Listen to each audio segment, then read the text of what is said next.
ঈদের নামাজ পড়ার সঠিক নিয়ম। ঈদের নামাজে যাওয়ার আগে অবশ্যই আমার এই ভিডিওটি দেখবেন। ইনশাআল্লাহ ঈদের নামাজ নিয়ে আপনার কোনো পেস লাগবে না।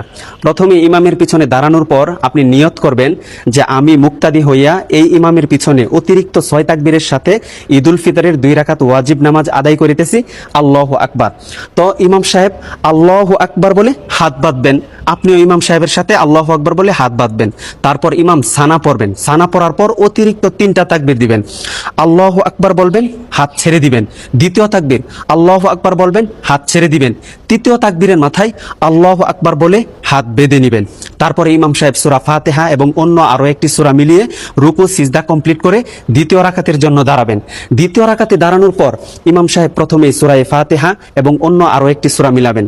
সূরা মিলানোর পর রুকুতে যাওয়ার পূর্বে অতিরিক্ত আরো 3টা তাকবীর দিবেন।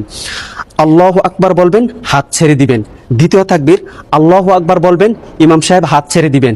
তৃতীয় তাকবীর আল্লাহু আকবার বলবেন, হাত ছেড়ে দিবেন। চতুর্থ তাকবীরের মাথায় ইমাম সাহেব আল্লাহু আকবার বলে ডাইরেক্ট রুকুতে চলে যাবেন। রুকু সিজদা কমপ্লিট করে ডানে বামে সালাম ফিরিয়ে নামাজ শেষ করে দিবেন। ইনশাআল্লাহ আপনাদের নামাজ সহি হয়ে যাবে। আর এই ভিডিওটি সর্বোচ্চ শেয়ার করে দিবেন যেন সকল মানুষ ঈদের নামাজটি শিখতে পারে ইনশাআল্লাহ।